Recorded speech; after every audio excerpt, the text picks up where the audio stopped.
Police with assault rifles patrolling the streets like a platoon in Baghdad. Checkpoints and roadblocks on the highways stopping you. Warrantless searches of your home. Secret courts. Indefinite detention. Open contempt for the Constitution by the government. It all sounds like an authoritarian state out of Orwell's 1984.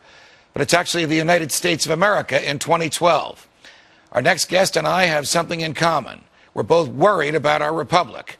We were also each the youngest state judges in our respective home states. Of course, the big difference is Catherine Crier still looks like the youngest state judge in her home state, the Lone Star State of Texas. She's the author of Patriots Acts, and she joins us now. Catherine, what a pleasure. Baby, the check's in the mail. What are you most worried about today in January 2012 about government in America?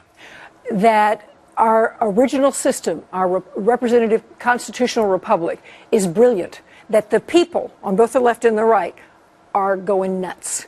And we've got to go back to that system and understand how many policies, proposals, political rhetoric is aimed at destroying the founding republic. The rules of the game is set out by James Madison in the Grand Compromise. And if we don't understand what we need to protect, we're going to throw the whole thing out the window. When you say the Grand Compromise, you're referring, of course, to the Constitution. Yes. I'm referring now to the Fourth Amendment, which, of course, prohibits unreasonable searches and seizures. How did it come about that after we fought a war against a king whose soldiers were able to write their own search warrants, 200 years later we would elect a government that would authorize its agents to write their own search warrants? I speak, of course, of the Patriot Act. How did we get there? How did that happen?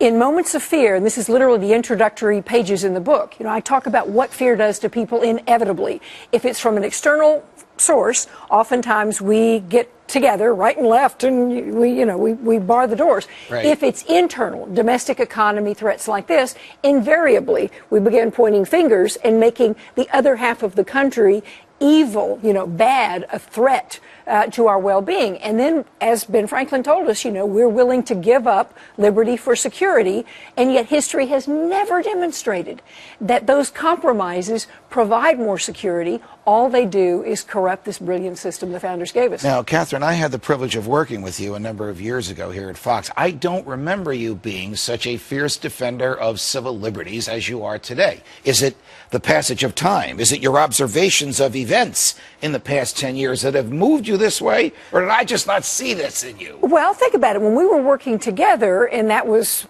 really during the Clinton years. Yes, it was. It was sort of 96 to 99. Right. Where were the big threats? It was external. It was in the Bush. I mean, we were in Yugoslavia. Right. We had concerns, post. Did you fear the government in those days the way you do today? Well, I always fear abuse of power. Always, from the private sector, the corporate powerful influences, from the government sector, as the founders did. And you've got to understand that. But it was really post 9/11 that the fear allowed the government to come in and begin to usurp our rights and build their power. The book is Patriot Acts.